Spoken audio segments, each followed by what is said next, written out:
This is Aussie Mac Zone. We'll cover everything Apple, including Macs, iPhones, iPads, and more. All this from an Aussie perspective. Sit back, relax, insert yourself into the zone.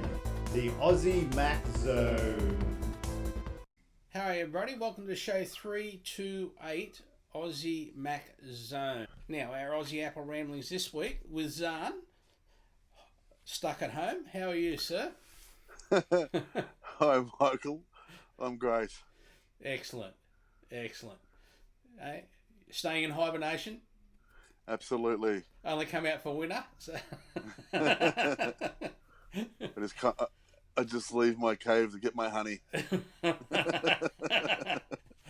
not going there. So we don't get too political on this show, right? But I just want to read this. This is Michael's opinion. We would like to congratulate the governments of Australia and the states and territories during these challenging times. Whether or not you're a ScoMo fan, he is holding press meetings early in the morning, afternoons, and late at night. And I congratulate the opposition for working and not squabbling. That's just Michael's 2 bobs worth. So thank you, everybody. Keep it up. I do not endorse this message. So, story number 1. Apple releases a new COVID-19 app and website based on Centre for Disease Control. Centre for Disease Control. Well done. Guidance. Now, I watch way too many zombie movies not to know what that is. Tools offer up-to-date guidance and information for people across the US. Apple this week released a new screening tool and a set of resources to help people stay informed and take the proper steps to protect their health during the spread of COVID-19. Based on the latest CDC guidance, the new COVID-19 website and COVID-19 app available on the App Store were created in partnership with the CDC. So the White House Coronavirus Task Force and FEMA to make it easier for people across the country to get trusted information and guidance at a time when the US is feeling the heavy burden of COVID-19. The COVID-19 app and website allow users to answer a series of questions around risk factors, recent exposure and symptoms for themselves or a loved one. In turn, they will receive CDC recommendations on next steps, including guidance on social distancing and self-isolating, how to closely monitor symptoms, whether or not a test is recommended at this time, or when to contact medical provider. This new screening tool is designed to be a resource for individuals and does not replace instructions for healthcare providers or guidance from state and local health authorities. The app and website also offer access to resources to help people stay informed and get the support they need. Users will receive answers to frequently asked questions about COVID-19, including who is most at risk and how to recognise symptoms. In addition, they will learn the most up-to-date information from the CDC, like best practices for washing hands, disinfecting surfaces, and monitoring systems. Along with the new COVID-19 app and website, customers across the US may also ask Siri, how do I know if I have coronavirus? So to access the guidance and resources from the CDC and a curated collection of telehealth apps available on the App Store. This week, travellers landing at select international airports throughout the US started receiving notifications on their iPhone to remind them of current CDC guidance to stay home and monitor their health. Consistent with Apple's strong dedication to user privacy, the COVID-19 app and website were built to keep all user data private and secure. Not a problem. The tools do not require a sign-in or association with a user's Apple ID, and users' individual responses will not be sent to Apple or any government organisation. Anyone in the US who is 18 years or older can access the screening tool and resources today by downloading the app or going to the website apple.com/COVID-19. Now, we've tested this from Australia and it works. Yes. You can go in. Yes, you can. There is a CDC site as well where it'll ask you a couple of questions and you just tell them where you are in the States. Yeah, and I had a look at it this morning because it's on the App Store, Yeah, and noticed that you could get it here and it would work. yeah. Just use the website. It's easy enough. We've got our own app anyway. Yeah. So, Is it available yet? by the way, I apologise. My 1-year-old is wondering where I am and why he's up the other end of the house and he can't play with me. Not a problem. So he keeps calling out to me. Yeah. Now, the Australian. Which I don't apologise for that No. because I actually love that. Yeah. So the ACSC issued warning around coronavirus themed malicious cyber activity. ZNet reports, acting head of the Australian Cyber Security Centre, has said cyber criminals are being very optimistic with an increase in malicious activity in the wake of the COVID-19 outbreak.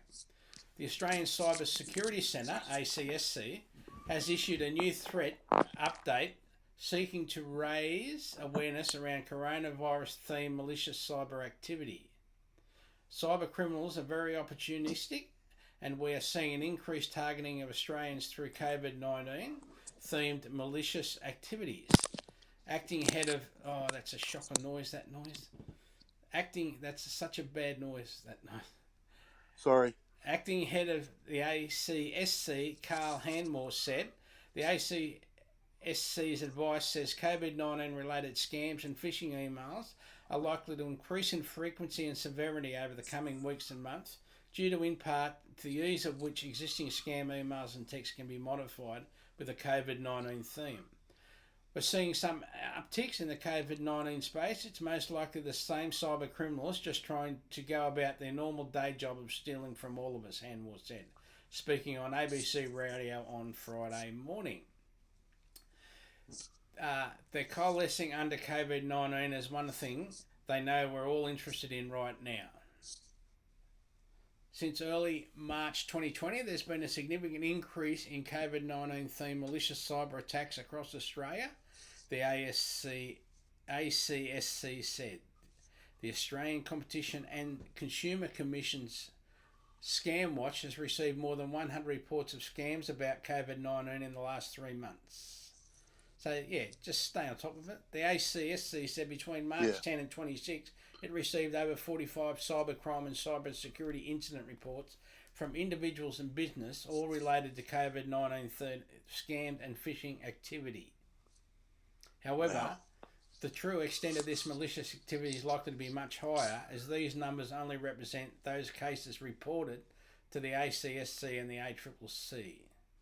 Reported scams have included those pretending to be Australia Post, international health organisations, and programs offering financial assistance. It's all crap. Yeah, it is. Yeah.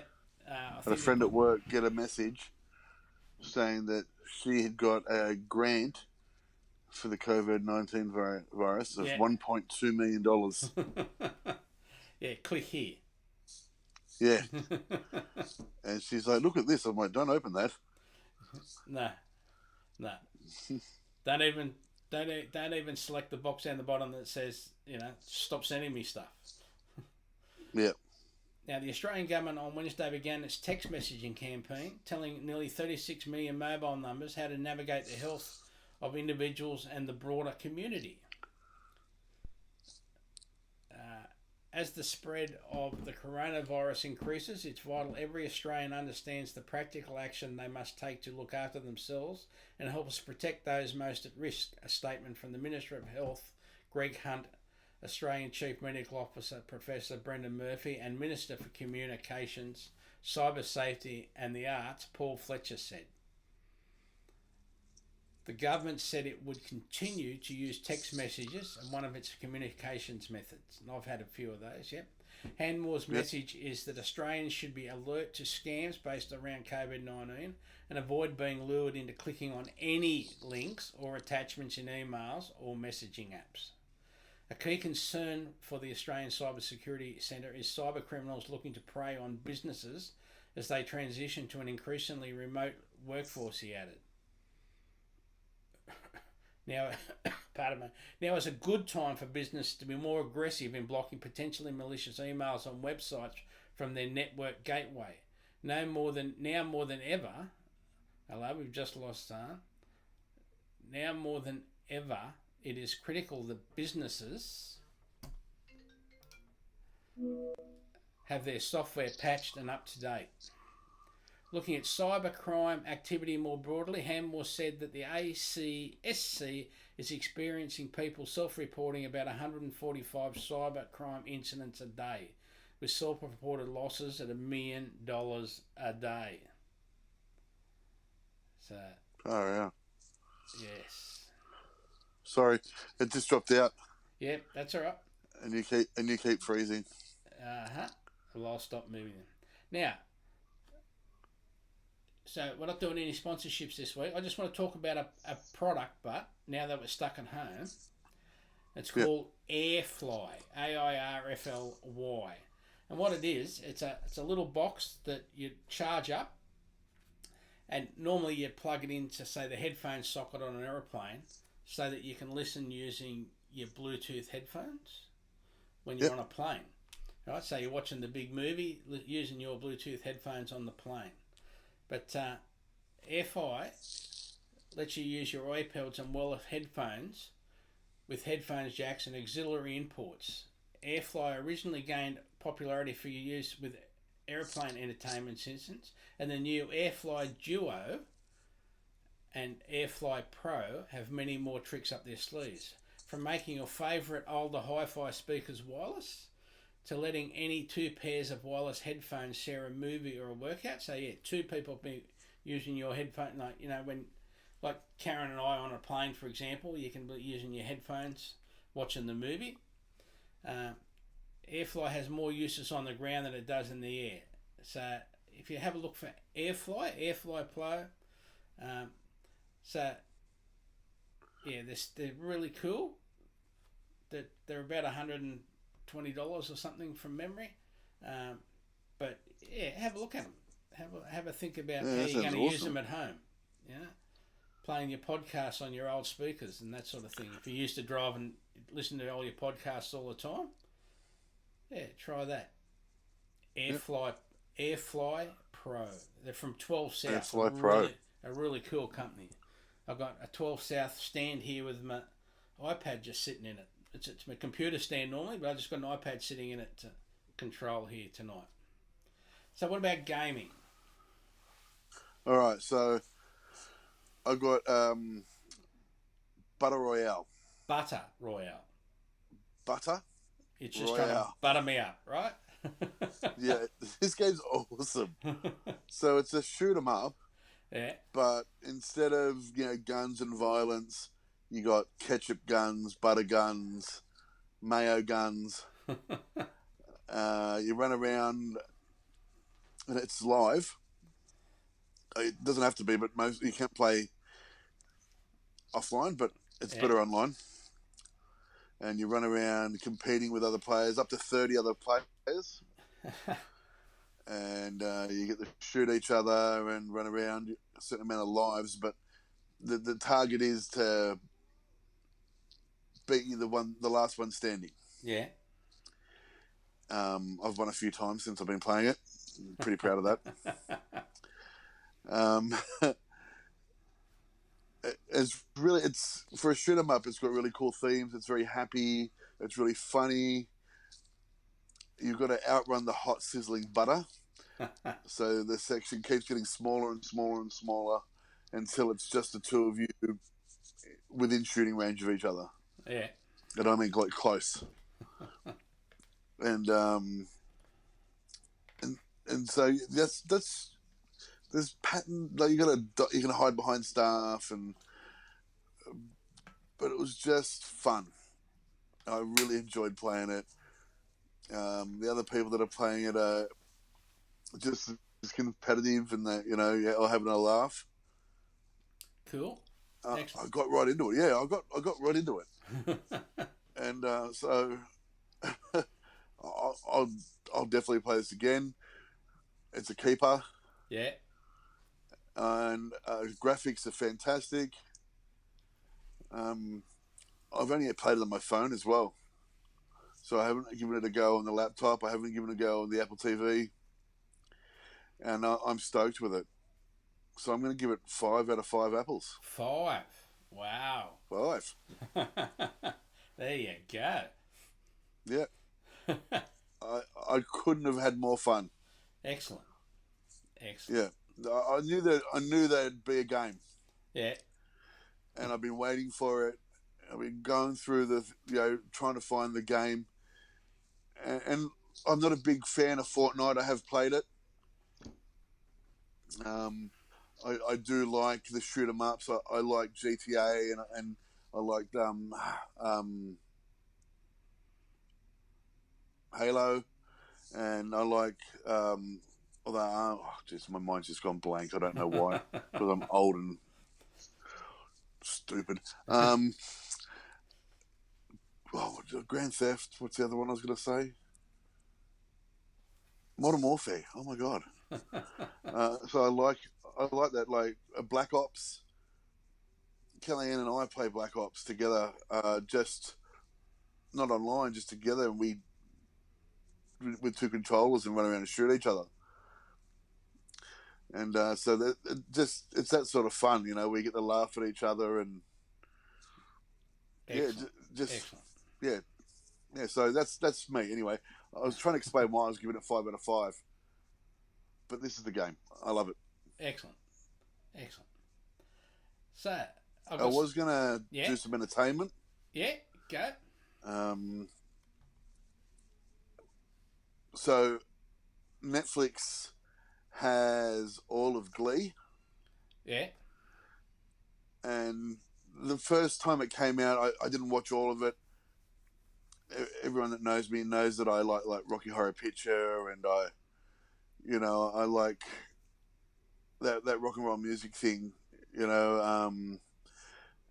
movie. So I do enjoy Glee. It's funny. We get a laugh, get to watch it with Kel as well. So that's fun. It's something we both enjoy. But they've got every single season on Netflix. And so we've been really enjoying watching that. What's her name? She plays the coach. She's a fantastic... Actually, you know what? I've got the laptop right in front of me. Why don't I do this? Where are we? There we are. Boom. And there we go. Glee.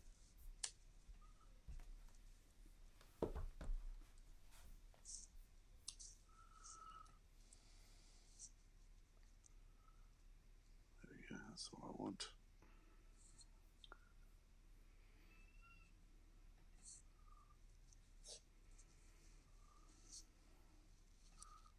Okay, here we go. What's her name? Jane Lynch.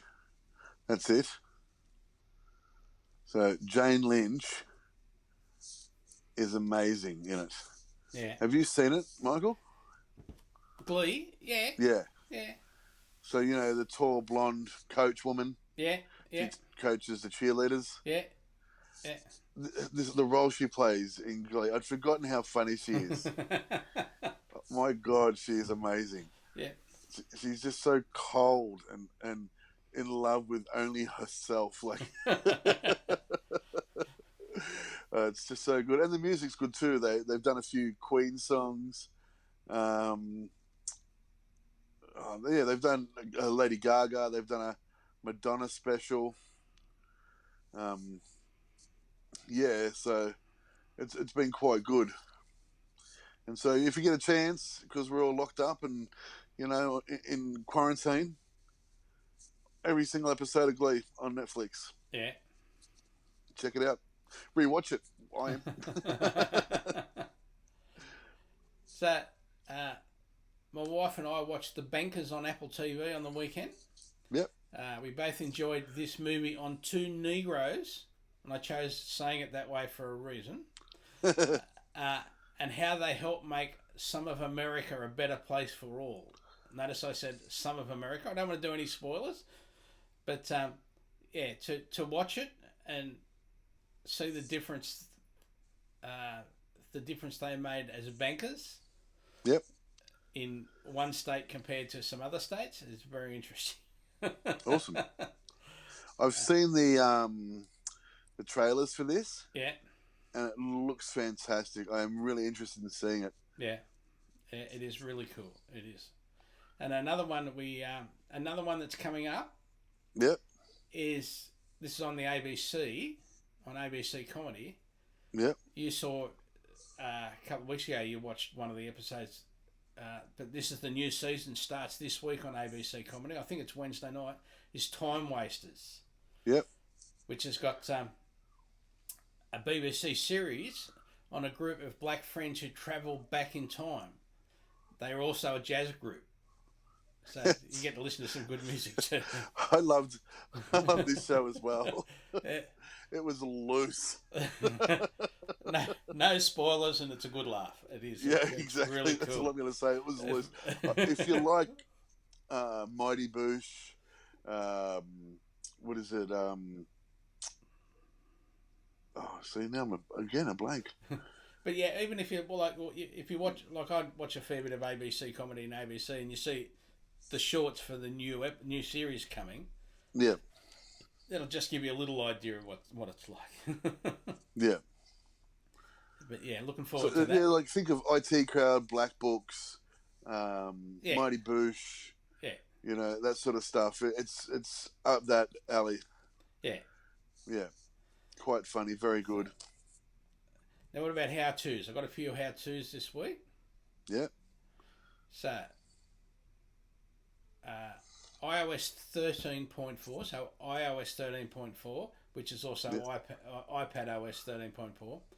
How to share iCloud Drive folders from your phone and iPad. This is thanks to 9 to 5 Mac. Improved collaboration for iCloud Drive arrives with iOS 13.4, iPad 13.4, Mac OS Catalina 15.4. Follow along on how to share iCloud Drive folders from iPhone and Pad in the latest releases. Shared folders has been a long requested feature from iCloud Drive users, and the latest iPhone, iPad and Mac software offers up an easy way to share with others, including multiple folders at a time. There are also some handy permissions options that come along with the new feature. Now, this was shown off last year at the Worldwide Developers Conference in June, July, I can't remember when it is. And then they had it up for like 3 days and then it got taken down and it's just been re-released because it's working now. Now, back in June, but was removed from the later betas as well as the public release of the software. In any case, it's great to see this valuable functionality arrive. So how do we share from the iPhone and iPad? We make sure you're running 13.4. Yep. Open Files app, which is the little folder app, and navigate to your iCloud Drive. Long press on a folder, then tap Share. And to share multiple folders, tap Select, choose multiple folders, tap the share icon, square with the arrow, and then share whoever you want to deal it with.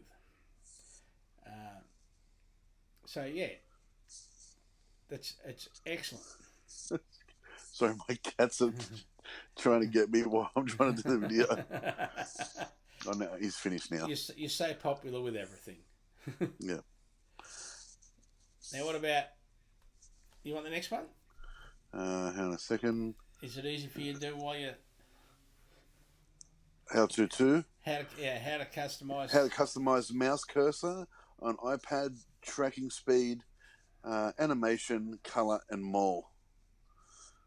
If I keep turning my head, I apologize, guys. I'm actually holding my phone and looking at my laptop at the same time. That's because he broke my stand that I organised for him before we started. Look, I don't want to say that I broke it. I want to say it was a little bit dodgy to begin with.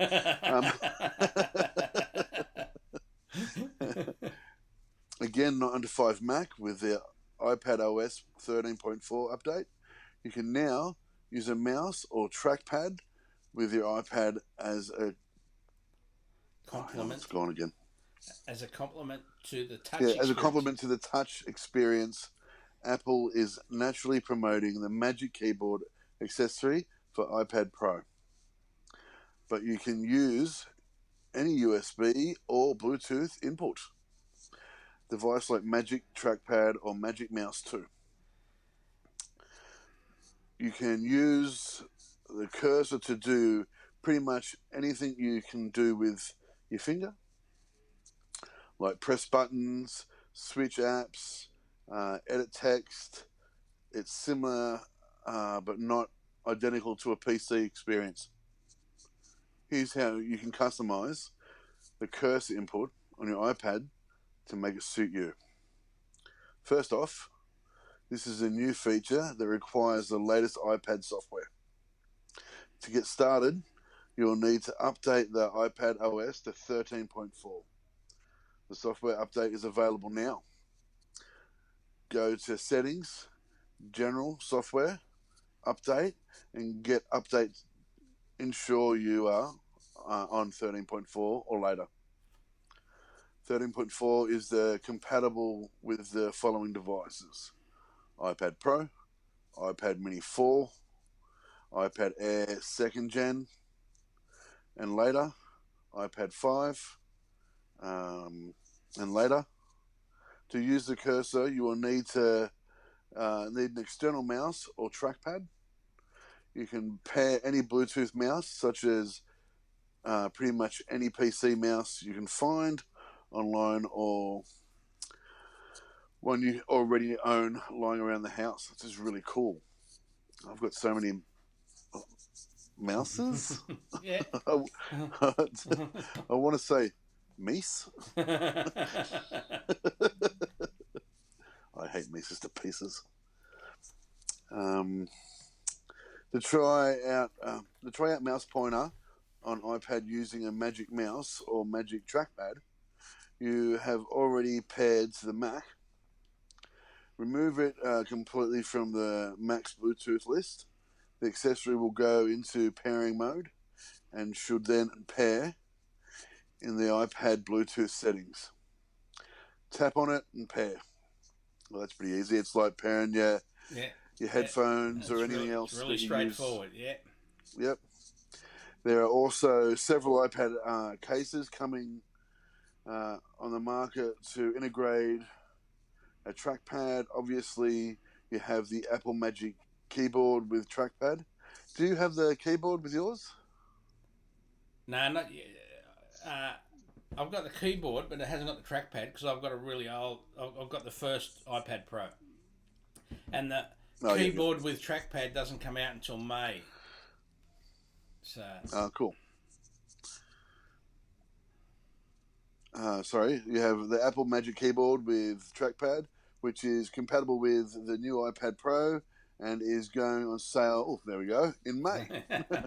Logitech has also announced plans to release keyboards, trackpads, cases that work with other types of iPad. Expect more soon. Yeah. That's really cool. It is, and it works great. So I set it up yesterday and started using my the trackpad 2, the one where you got the lightning port on it. And so it doesn't put an arrow up, it just puts a little dot up on the screen. And you move that dot, but say you move it up to, like in Pages, you got your text selection boxes up the top, you got text selection, a few other things. When you move it in there, it selects the whole box. It goes away from being a circle to a whole box. Or you can just go down, double tap on some text, and it just selects the text. Goes to an I-beam when you're in a Pages document, etc. It's really cool. It's really easy to use. So hopefully I can use it for a bit longer now. But yeah, it's just... it's really new and works really well to start with. So yeah, awesome. So what about the average iPhone user spending in App Store rockets to $100 in 2019. So last year, I know. Well, that's only $2 a week. I know it's not. You know what I mean? Like iPhone users in the US spend an average of $100 on in-app purchases and premium apps for the first time, according to data published. Is that a year? $100 a year? Yeah. Oh, that's nothing. By app analytics firm, might be nothing, but when you've got like 2 billion devices out there. Oh yeah, I suppose that's right. Now the figure was up $21 on the $79 average from 2018. It does not cover payments using retail apps like Amazon or ride-sharing apps such as Uber or other payments that aren't processed by Apple and the App Store. Wow. Sensor Tower's data shows in-app spending grew 27% last year. That's slightly down from the 36% it grew between 2017 and 2018. However, it's still an impressive upward trend from the 33% average in 2015. It also shows you that people are willing to pay for apps now. A lot of the free ones have got... There's not many free apps around anymore. Yep. You know, like they're all got in-app purchasing and all that sort of crap. Now, mobile games represent around 54% of average spending per device, which is $53.80. While it's a much smaller figure, photo and video apps actually made the biggest year-on-year growth, increasing 75% from $360 to $630, or 6.3% in 2019. And lifestyle apps, which include the likes of Tinder, you'd know that one well, 46%. From $3.90 in 2018 to $5.70. Health and fitness apps grew an average of 48% to an average of $4 per device. I think you mean Grindr. Sensor Tower places credit with the growth of meditation apps like Calm. Oh, yes, I know Calm. The report notes that most popular money-generating strategy is subscription services. These provide recurring revenue for app makers rather than having to charge for incremental updates in the form of in-app purchases. Average App Store spending on iPhone in 2019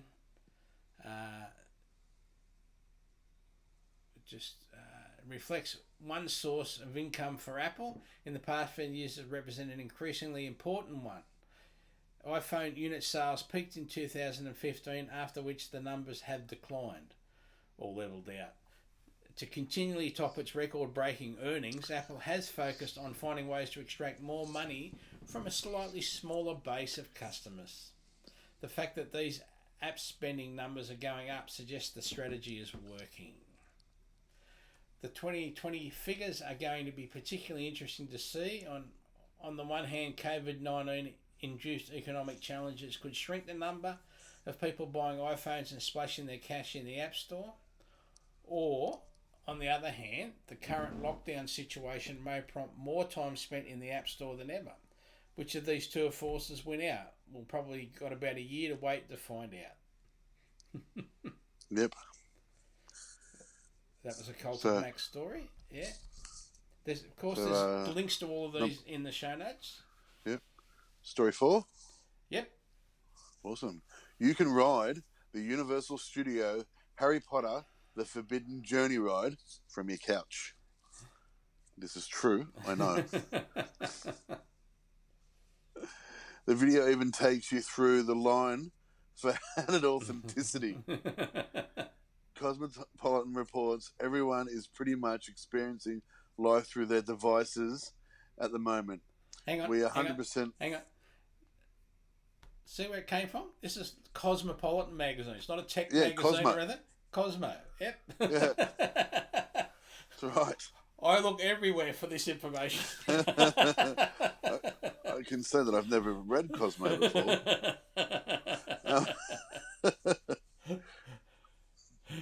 Sorry, I interrupted you.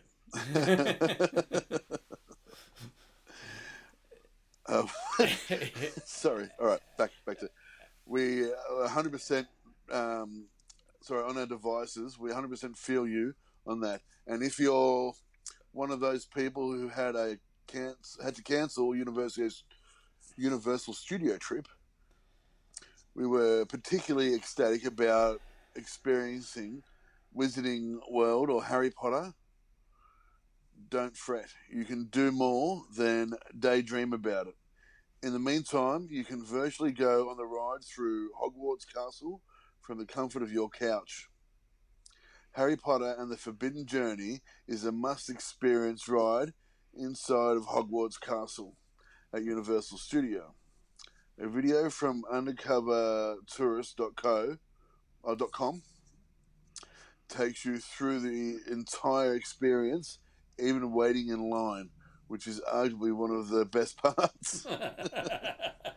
In line, you get check out the halls of Hogwarts, where you can listen to paintings talk, visit Dumbledore in his office before hopping on the ride, and also getting to wander through Defense Against the Dark Arts classroom, requirements, and the herbology classroom. Oh, that's so cool.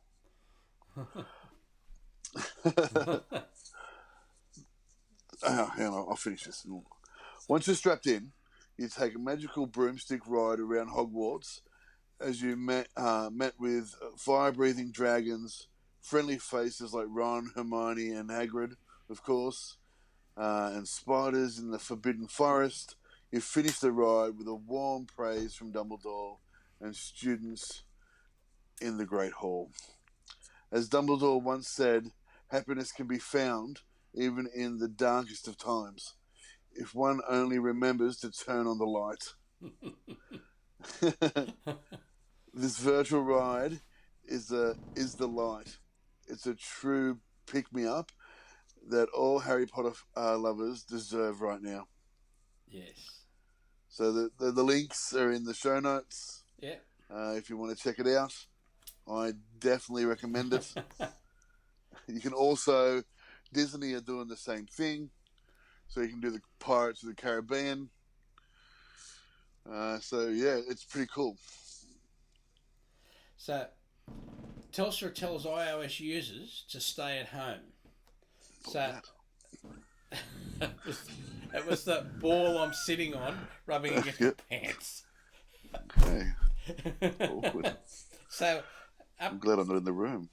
Just up here in the top corner of my phone, right now it says Telstra Wi-Fi calling, but it does say #Telstra stay home.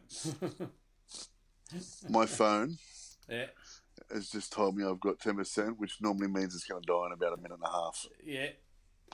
So yeah, Telstra #Telstra stay at home.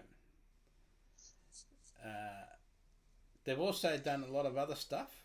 The telco pointed out it would take a switch to which tower it used. No, I don't remember about that bit. We'll come back. As the coronavirus pandemic, Telstra has undertaken a number of measures in response. Last week, the telco said it would pause job cuts for the next 6 months under the telco's T22 plan.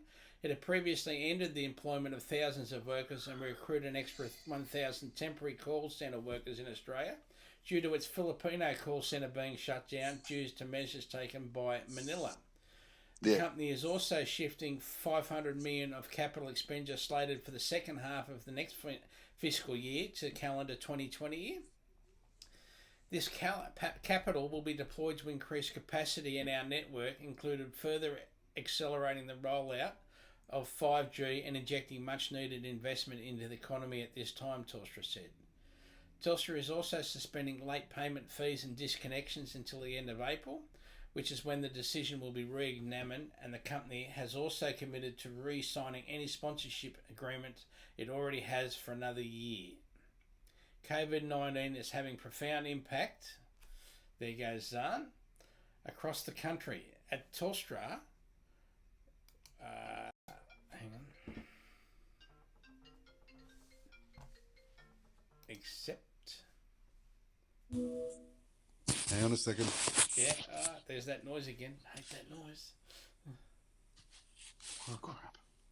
What's the matter? All right. Trying to find the other set of headphones and what I did with them. I'll put them up. I know where they are. Hang on.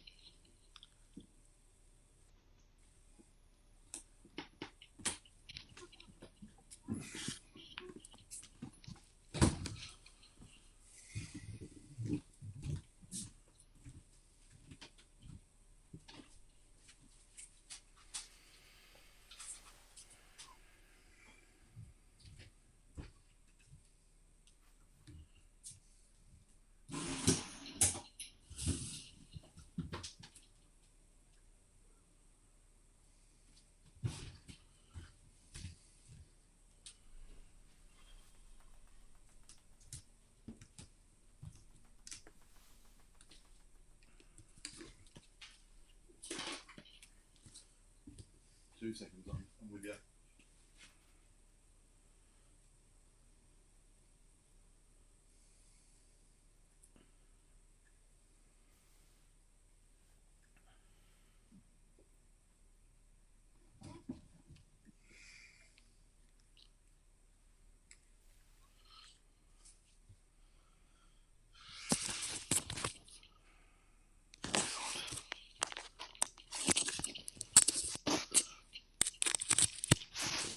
Right.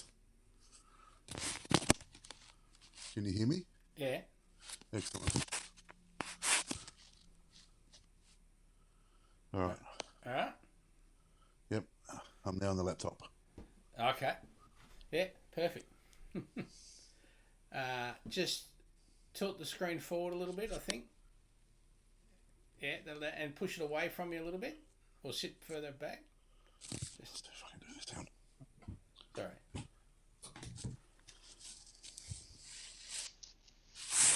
Yeah, that'll do. I hate that noise. I'm sorry. don't know why it's so loud when we had so much trouble yesterday getting both of them to make any noise. Anyway.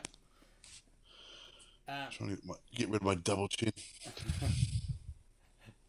COVID is having a profound impact on businesses across the country, and at Telstra we already have more than 25,000 people successfully working from home, and we're supporting many of our customers as they grapple with shifting to working and studying from home. Telstra CEO Andy Penn said, It is at times like these that big businesses can show leadership and make a contribution to the national response, and that is what we at Telstra are doing. At the beginning of last week, Telstra handed all of its home broadband customers unlimited data until the end of April. The data boost covers the customers on the National Broadband Network, ADSL, and cable customers. So yeah, there'll be a link for that whole show note. There'll be a little bit of audio trim in that one. What else I've got? What about... Oh yeah, story 6. Do you want that, or you want me to keep going? Hang on a second. I've got it. You may need, because you're right in front of it. And I'm going to try and read it.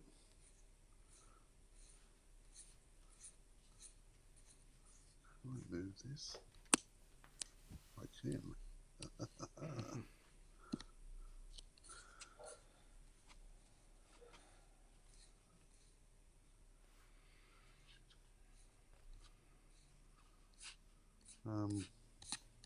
It was story 6. Yeah. Yeah, that was it. Eh? Oh, here we go, yeah. Yeah. Yeah, got it. Apple launches education website to help students and teachers learn remotely. Sorry, I'm getting feedback. Yeah. And it's hard to talk. All right, I'll do it because the quality's down there too. Apple launches education website to help students and teachers learn remotely. Coulter Mack explains, schools across the globe are closing due to the coronavirus pandemic, but Apple is ready to help educators with a new site that shows teachers how to enable remote learnings for all students using Apple products. The Apple Education Learning Series website features a collection of videos that are geared to students and educators of all ages. There are only 2 videos on the site currently, but Apple says the site will be continually updated and add more. COVID-19 spread has forced schools in every single state of the US to shut down for as long as a month. And you've got to think also that people aren't allowed to be together to make videos. You've got to like one person's got to shoot it, then it's got to be digitally given to someone else to edit, whereas normally they'd all be in the one room talking to each other. So, yep. Students from... Go. That's what I was thinking. Yeah. Next week, we could go back to the old format. You could be in this room. I could be in the other room. Uh-huh.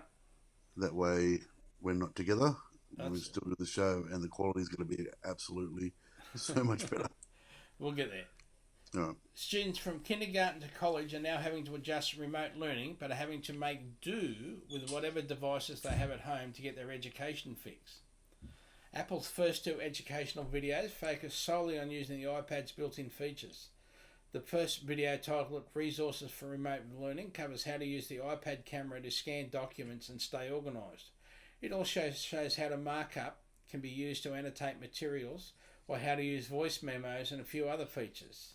The other video, Create and Share Presentations and Demos, covers how compelling ways to have face-to-face conversations when you can't actually meet face-to-face. It includes group FaceTime tips as well as different ways to make presentations, including Keynote.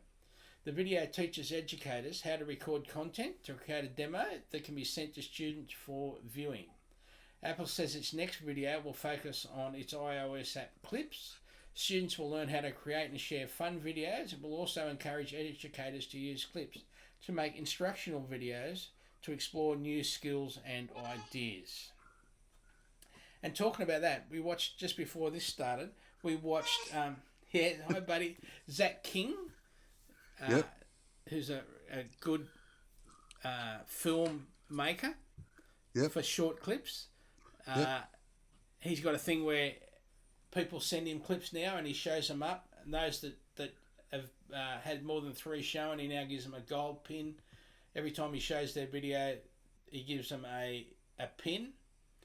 Yep. And he even shows you how to make videos now. So where he puts his hand in a paper bag, and behind you, a hand comes out of the paper bag to grab a piece of fruit, for example.